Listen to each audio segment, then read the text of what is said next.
नमस्कार मित्रों, मैं अंकित पटेल स्वागत करता हूं आपके अपने यूट्यूब चैनल न्यू अकेडमी में। आशा करते हैं कि आप लोग स्वस्थ और मस्त होंगे और अपनी पढ़ाई बेहतर ढंग से कर रहे होंगे। फ्रेंड्स, जैसा कि हम लोग जो है कृषि का अध्ययन कर रहे हैं, उसके अंतर्गत अभी तक हम लोगों ने जो है कृषि की प्रणालियाँ और कृषि कितने प्रकार की होती है इसका अध्ययन कर लिया था। आज हम लोग जो पढ़ने वाले हैं, आज पढ़ेंगे हम फसल के बारे में और फसलों से संबंधित जो रोग होते हैं उनका उपचार क्या क्या होता है, ये चीज़ हम आज देखने वाले हैं। तो आज हम जो फसल देखने वाले हैं, ये फसल जो है समय के अनुसार, ठीक है, जैसे भारत में जो समय होता है उनके अनुसार फसलों को 3 पार्ट में बांटा गया है। एक कहते हैं आपको रबी की फसल, एक खरीफ की फसल और एक जायद की फसल। तो इनसे संबंधित जो प्रश्न पूछे जाते हैं उसको पहले हम देखते हैं। इनसे संबंधित ये प्रश्न पूछा जाता है कि ये फसलें कब बोई और कब काटी जाती हैं, ठीक है।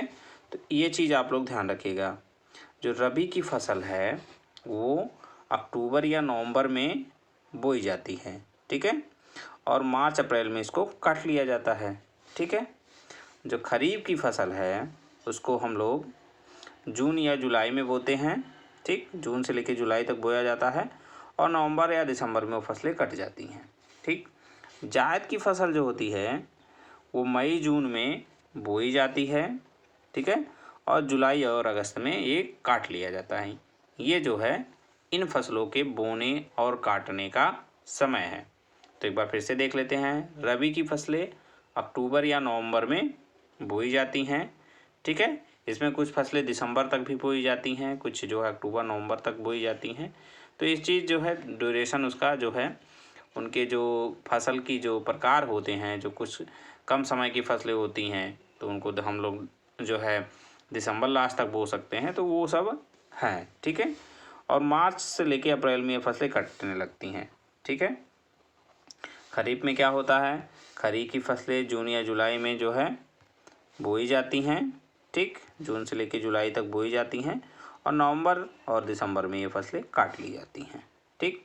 उसके बाद जो है फिर रबी की फसल उसी पे बोई जाती है, ठीक है। ये चीज़ है उससे रिलेटेड, फसल एक दूसरे से रिलेटेड हैं, ठीक है, मतलब वो एक फसल कटेगी दूसरी बोई जाएगी।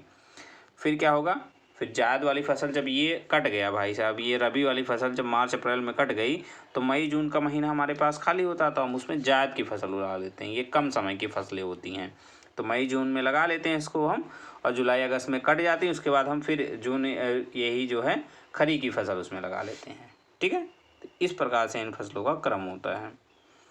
तो अब देख लेते हैं इनके एग्जाम्पल कौन कौन है। रबी की फसल, रबी का मतलब जो होता है, जो मित्र थोड़ा जो है खेती किसानी से जुड़े होंगे या उनके घर में खेती की जाती होगी तो वो लोग जानते हैं कि रबी की फसलों में आता है आपका गेहूँ आता है। तो गेहूँ के समय में जो जो फसलें बोई जाती हैं वो लोग अपना देख लेंगे, उनको पता होगा कि कौन कौन बोई जाती हैं।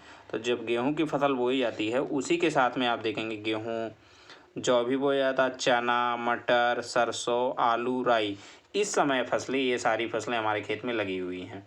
तो इस समय जो फसल की समय चल रहा है वो रबी की फसल है। और जब धान का सीजन आता है, धान के सीजन में धान वाले को कहते हैं खरीफ। तो हम लोग धान लगा लेते हैं, उस समय गन्ना, तिलहन, ठीक है, कपास, मक्का, तिल, ज्वार और बाजरा भी इसमें हम लोग उगाते हैं, ठीक है।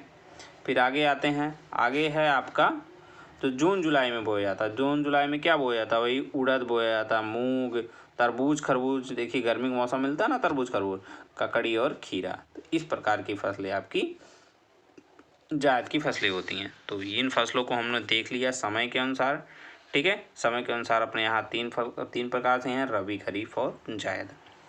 अब आइए देखते हैं फसल व उनसे संबंधित रोग। जो फसलें होती हैं और उनसे संबंधित रोग कौन कौन से लगते हैं उनको देख लेते हैं। यहाँ से क्वेश्चन पूछा जाता है, ठीक है। तो हम लोग क्या करेंगे, एक एक फसल को लेंगे, फिर उससे संबंधित जो रोग लगते हैं उसको हम लोग देखते चलेंगे। तो पहली फसल हमारी है धान, ठीक है। कौन सी है, धान। तो पहले देख लेते हैं धान में कौन कौन सा रोग लगता है। धान में लगता है पत्ती का भूरा धब्बा, जीवाणु झुलसा, शीत झुलसा, झौका और खैरा रोग, ठीक है। खैरा रोग ये आपके इसमें लगती हैं। खैरा रोग जो है बहुत ही इम्पोर्टेंट है, ये पता नहीं कितनी परीक्षाओं में पूछा गया है, हर एक लगभग परीक्षाओं में ये पूछा गया है। खैरा रोग, खैरा रोग जो है जिंक की कमी से लगता है, ये क्वेश्चन भी पूछा जाता है। ये क्वेश्चन भी पूछ लिया जाता है खैरा रोग किस फसल में लगता है, ठीक, ये पूछा जाता है, तो इसको ध्यान रखेंगे। तो हमने देख लिया कि कौन कौन से लगते हैं। पहला है पत्ती का भूरा धब्बा, ठीक है, पत्ती का भूरा धब्बा। तो इसमें क्या होता है, पत्तियां आपकी भूरी पड़ जाती हैं। इसको अगर इंग्लिश में देखें तो हेलीमिंथो स्पायरियम ओराइजी कहते हैं, ठीक है। अगर ये आपके फसल में लग गया है तो उसके उपचार के लिए भी हमको क्या करना पड़ेगा, उपचार नहीं करेंगे तो भाई फसल हमारी बर्बाद हो जाएगी। तो उसमें हम जिंक मैग्नीज कार्बोनेट 2 kg प्रति हेक्टेयर की दर से छिड़काव करते हैं, ठीक है। 1 हेक्टेयर में 2 kg की मात्रा आवश्यकता होती है। उस हिसाब से आप लोग जो है, आपका खेत कितना है, 1 हेक्टेयर में 10,000 मीटर स्क्वायर होता है, जितना आपका है उस हिसाब से इसमें अरेंज करके हम लोग डाल देंगे, मात्रा कम ज़्यादा कर लेंगे, ठीक है। फिर आता है आपका जीवाणु झुलसा, ये जीवाणु के कारण झुलस जाते हैं। तो इसमें क्या करेंगे हम, 500 ग्राम जो है कॉपर ऑक्सीक्लोराइड और 15 ग्राम जो है स्पेक्ट्रोसाइक्लिन की मात्रा को आवश्यक पानी में मिलाकर 2 से 3 छिड़काव प्रति हेक्टेयर खड़ी फसल में करेंगे। तो हमारा जो है जीवाणु झुलसा जो रोग है उससे हम छुटकारा पा सकते हैं, ठीक है। अब नेक्स्ट है आपका शीत झुलसा। क्या है, शीत झुलसा, इसको इंग्लिश में भी शीत झुलसा बोलते हैं। आप क्या करेंगे, 1 kg बारबेडियम जिम, ठीक है, बारबेडा जिम लेके आएंगे और 100 लीटर पानी में घोलकर 1 हेक्टेयर जो है, 1 हेक्टेयर अगर हमारी फसल है तो उसमें छिड़काव करेंगे, ठीक है। आधा हेक्टेयर है तो उसी हिसाब से यहाँ पे 1 kg के तरह आधा kg हो जाएगा और 50 लीटर पानी हो जाएगा, ठीक है। इस हिसाब से छिड़काव कर देंगे। अगर झौका रोग भी लगा है तब भी बारबेडा जिम जो है ले आके आप उसमें छिड़काव कर देंगे तो ब्लास्ट डिजीज जो है आपकी रुक जाएगी, ठीक है, और फसल आपकी स्वस्थ हो जाएगी, ठीक है। फिर आगे आपका देखते हैं खैरा रोग। जैसा कि हमने बताया कि खैरा रोग बहुत इंपॉर्टेंट है, इसको ध्यान रखेंगे। किसकी कमी से होता है, तो जिंक या जस्ता, जेडन या जस्ता जो भी मिल जाए, दोनों मिल सकता है आपको। तो आप क्या करेंगे, 5 किलोग्राम जिंक सल्फेट, ठीक है, और 25 किलोग्राम बुझा हुआ चूना जो है 1000 लीटर पानी में डाल के आप क्या करेंगे, एक छिड़काव करवा देंगे। तो आपका ये रोग जो है समाप्त हो जाएगा, ठीक है। तो आपका हो गया धान। आगे बढ़ते हैं, आगे है मक्का। तो मक्का में देख लीजिए कौन कौन सा होता है। मक्का में 3 प्रकार के रोग लगते हैं, उसको एक बार देख लेते हैं हम लोग, ठीक है। कौन है, तुली सीता रोग, पत्तियों का झुलसा रोग, तना रोग, ठीक है, तना का सड़ना होता है। तो तुली सीता रोग ये बार बार पूछा जाता है, इसको ध्यान रखेंगे, ठीक है। तो इसमें क्या करेंगे, जिंक मैग्नीज कार्बोनेट, ठीक, कितना मात्रा लेके, 2.5 kg मतलब 2.5 किलोग्राम प्रति हेक्टेयर आवश्यक पानी में मिलाकर छिड़काव कर दीजिएगा, ठीक है। अब आता है पत्तियों का झुलसा रोग, इसमें भी वही करेंगे, जिंक मैग्नीज कार्बोनेट वही मात्रा मिला के छिड़काव कर देंगे। नहीं, झुलसा रोग के लिए और तुलिसीता रोग के लिए दोनों के लिए एक ही जो है उपचार काम में आता है। फिर तने का सड़ना है, तना उसमें सड़ने लगता, मक्का में क्या होता, तना सड़ने लगता। तो 10 ग्राम जो है स्पेक्ट्रोसाइक्लिन अथवा 50 ग्राम जो है एग्रीमाइसिन, ठीक है, या 100 ग्राम जो है प्लाटोमाइसिन, तीनों में से कोई भी मिल जाए, प्रति हेक्टेयर आप क्या करा दीजिए, छिड़काव करा दीजिए। तो आपका जो है मक्के से जो तने का सड़ना है वो रोग दूर हो जाएगा। फिर आगे है आपका जौ। जौ जैसा गेहूँ उसी तरह से जौ होता है, गेहूँ के समय जौ बोया जाता है और जौ कौन सा है, तो रबी की फसल है, इसी समय ये भी ध्यान रखते चलिए, ठीक है। तो इसमें क्या आता है, इसमें आपके रोग लगते हैं आवृत कंठुआ रोग, ठीक है, आवृत कंठुआ रोग। उसमें क्या होता है ना, पत्तियां ऐसे सिकुड़ जाती हैं, ठीक है, आवृत मतलब ऐसे सिकुड़ना होता है। तो इसमें 2 ग्राम थीरम, ठीक है, पर जो है kg 2 ग्राम थीरम रहता है उसमें, पर kg ये मात्रा आती है, तो उसको लेकर प्रति हेक्टेयर छिड़काव करा देंगे। तो आपका जौ से संबंधित जो रोग है आवृत कंठुआ रोग वो आपका सही हो जाएगा और फसल आपकी अच्छी हो जाएगी।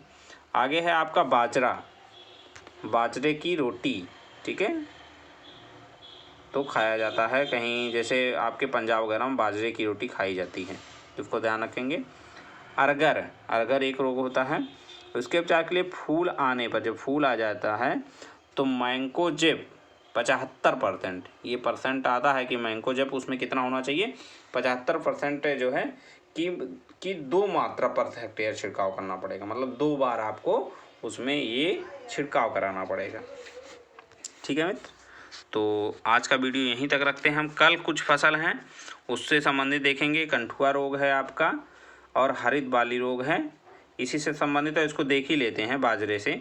तो कंठुआ रोग में क्या है, कंठुआ रोग में ध्यान रखेंगे कि वही कंठुआ रोग है, कार्बोक्सिन को 3 ग्राम पर केजी बीज की दर से बीजोपचार करके धोएं। ठीक है, कंठुआ रोग ना लगे इसके लिए पहले ही जब बीज को हम डालना है, मतलब बीज को बोना है, उसके पहले ये आपका जो है किया जाता है। ठीक है, बीज शोधन कर लिया जाता है, तो इससे आपका कंठुआ रोग नहीं लगता है। और अगर हरित बाली रोग है तो अरगर की जी भांति, अरगर मतलब जैसे अरगर में हम लोगों ने क्या किया था, अरगर में जो है मैंकोजेब छिड़का था, तो इसमें भी मैंकोजेब आप जो है लगा देंगे। ठीक है, इसमें छिड़काव करा देंगे तो आपका सही हो जाएगा। ठीक है, तो कल कुछ और फसलें हैं, जैसे आपका है ज्वार है, मूंगफली है, गेहूं है, इनसे संबंधित और भी फसलें हैं, तो उसको हम कल देखेंगे। आज का वीडियो यहीं तक रखते हैं, मिलते हैं कल। तब तक आप लोग इस वीडियो को देखिए, अपने नॉलेज को बढ़ाइए, अपने मित्रों के साथ शेयर करिए, जिससे हमारी संख्या बढ़ सके। ठीक है, और हमारा परिवार बड़ा परिवार हो सके। वीडियो को पूरा अंत तक देखने के लिए आप लोगों का बहुत बहुत धन्यवाद। मिलते हैं कल, तब तक के लिए जय हिंद, जय भारत, वंदे मातरम।